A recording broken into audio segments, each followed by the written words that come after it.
Isa, dalawa, tatlo, apat, lima, anim, pito, walo, siyam, sampu.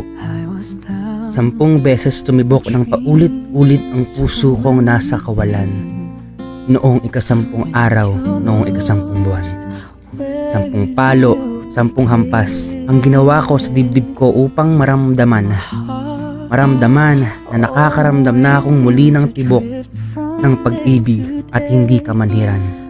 Siyam na araw ko iniisip kung hayaan ko bang mahalin ka ng puso ko. Dahil higit sa 9 na beses na akong nasaktan, ngunit ang umibig ay ang laging pinipili ko. Ngunit hindi man siya buhay na meron ako, totoo itong nararamdaman ko para sa'yo.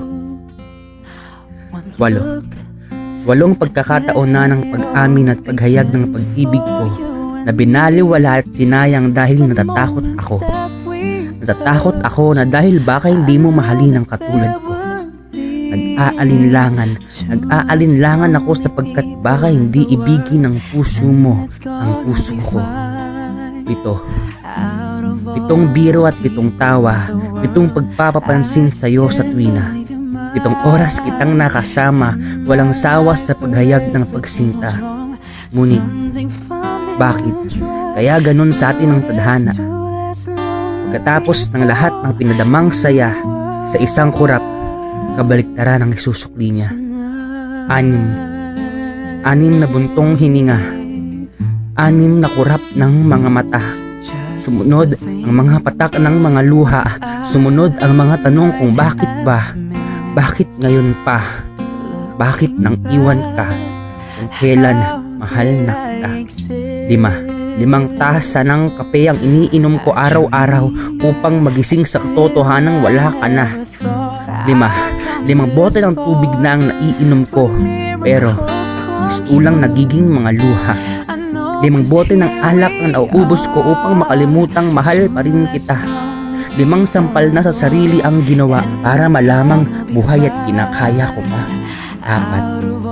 4 na mahalagang rason kung bakit mahal pa rin kita hanggang ngayon. Minahal kita dahil sinagip mo ko sa pagkalunod sa pag-ibig noon. Minahal kita dahil ang mga tanong sa puso ko na nagsilbing tinik ay ikaw ang tumugon. Minahal kita dahil mahal kita.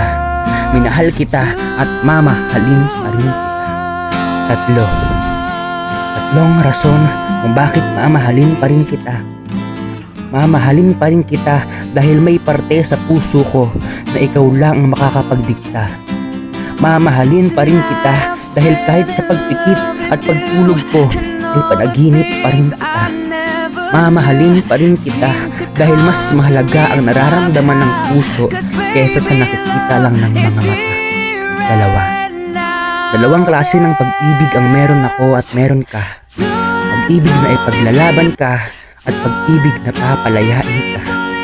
2 dapat ang tauhan sa kwento na to, pero ngayon nag-iisa. Pero oo, nag-iisa. Ngunit 2 pa rin ang laman ng puso ko. Tayong 2. Isang rason kung bakit nagbabaka sakali at hinihintay pa rin na magbalik ka. Isang dahilan kung bakit iniibig kita at iibigin pa rin kita. At yun ay dahil kahit nakapikit ang aking mga mata, kita.